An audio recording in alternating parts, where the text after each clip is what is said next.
guys, day 4 with our Willems unit, and we have really enjoyed your responses that we've gotten from you about the readings. You guys are so smart at understanding these texts and these characters. So we're going to dive in today with The Duckling Gets a Cookie. A cookie? What's your favorite cookie? Got chocolate chip, peanut butter, sugar cookies. What about you, Miss France? I'm here for a good Oreo. Ooh, yeah. I like chocolate chip cookies, but they gotta be soft and fresh out of the oven. Mm-hmm. The duckling gets a cookie.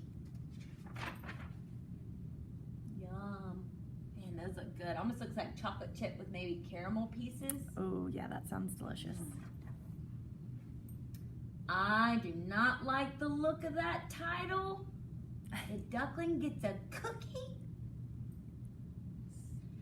I feel like the pigeon maybe doesn't think that that's fair.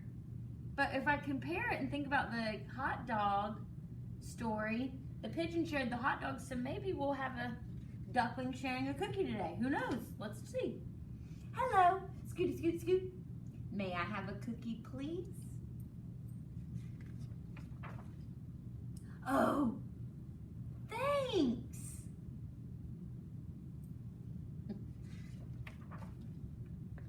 That was very nice of you. Oh, look at all those nuts. I thought it was wrong. It wasn't caramel. It was nuts. My prediction was wrong. But that's okay. Hey, how did you get that cookie? I asked for it.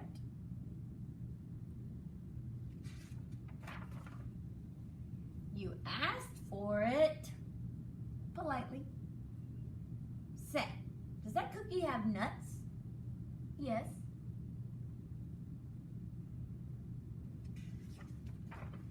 So, you got a cookie with nuts just by asking politely. I ask for things all the time. Okay, let's stop there for a second. Let's think about the way the duckling asks for things. And now let's think about the way the pigeon has asked for things, or the way he's reacted in every book. Big difference between these two characters. I asked to drive the bus. I asked for hot dog parties. Do I ask for candy? I do. It doesn't have to be a big bus, you know. I'll ask for a French fry robot every now and then. I've asked for a walrus. Right now, I'm asking why? Why? I think about how he's reacting, and if he were to do that in our classroom, he definitely would not be getting his way.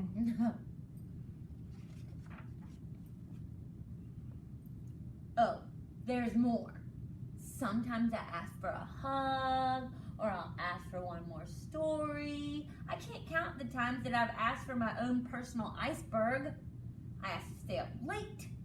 Oh yeah, I'm the askingest pigeon in town. But do I get what I asked for? Oh goodness. Meltdown. No! Well, our duckling, this reaction is not going well. It's not fair. Flappy flip flap. Ducklings get everything.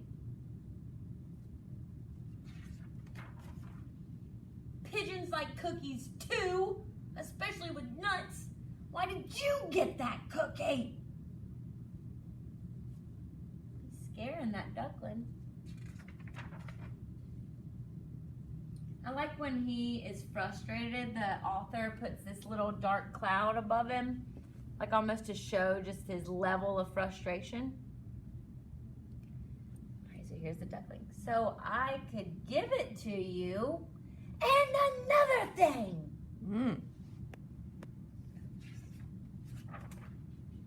But what? You're giving me that cookie with the nuts? That is so nice. Thank you. Thank you very much.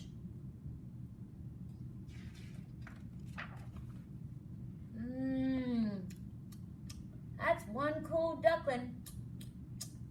Yes, sir. Bye.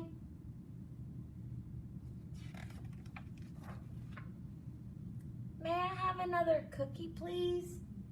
But this time, no nuts.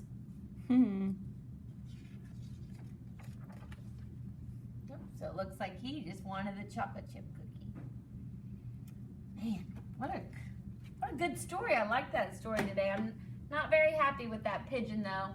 And honestly, I don't know what I would do if I was duckling. So now Miss Frances is going to give you the activity to follow up.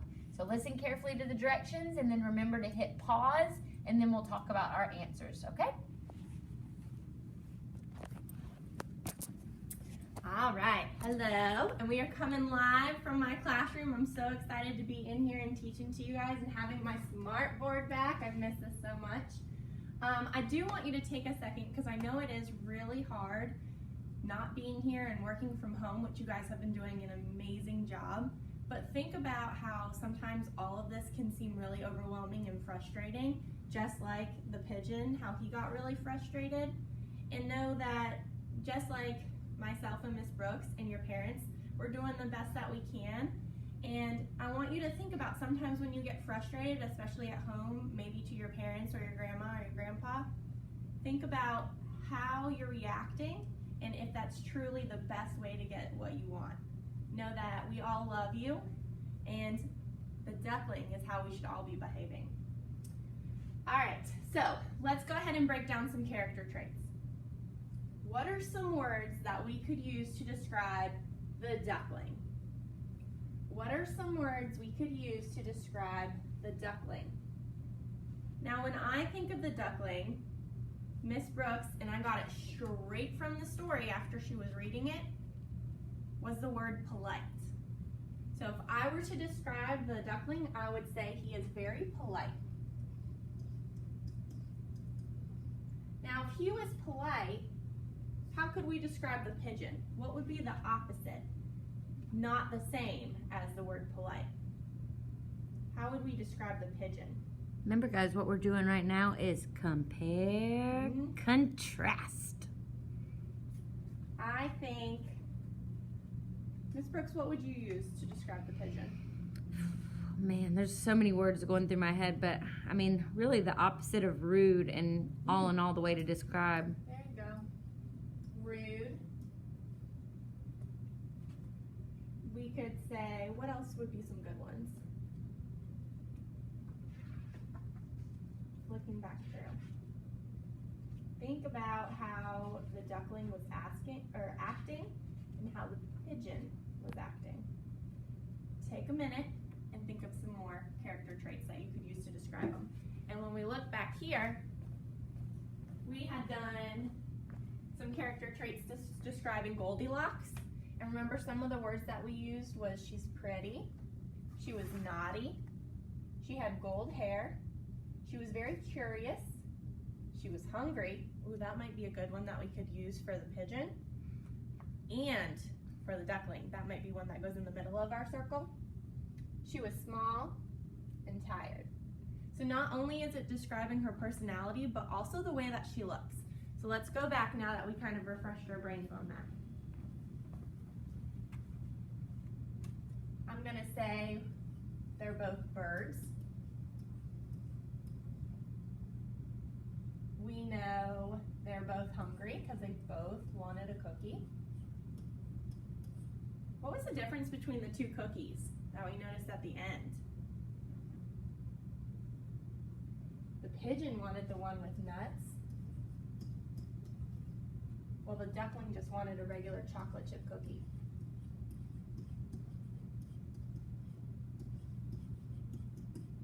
Now there's definitely a lot more, and I'd love for you to comment below or send in your stuff to let us know what else you added to our Venn diagram.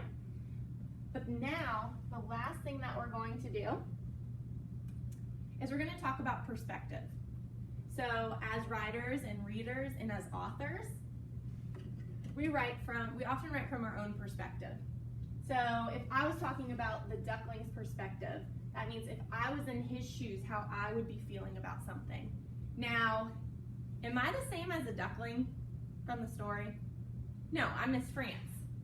So I have my own opinion, but if I were to put my shoes and I was pretending that I was the duckling, it says, how do you think the duckling feels about the pigeon throughout the book?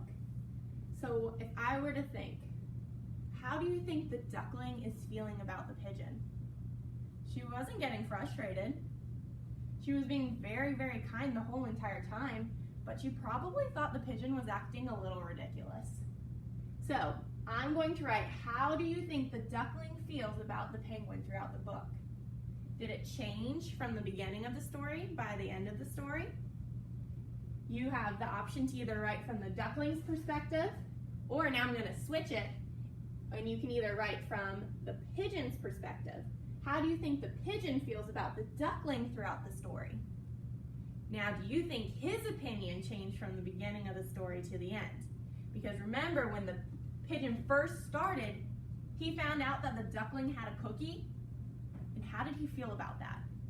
Was he like, oh, that's awesome? Or was he not very happy about it? Was he mean to the duckling? Was he being rude? And then by the end of the story, the duckling was like, okay, this pigeon clearly needs this cookie more than I do, and there's only one way to make him feel better. So how did that kind of surprise the pigeon, didn't it? So you're going to decide, that's your writing prompt for today. Are you going to write about how the duckling feels about the penguin throughout the book? Or are you going to choose to be the pigeon and how the pigeon feels about the duckling throughout the book? And guys, you can use this question stem right here. If you look, you can use those words to help with your writing and spelling.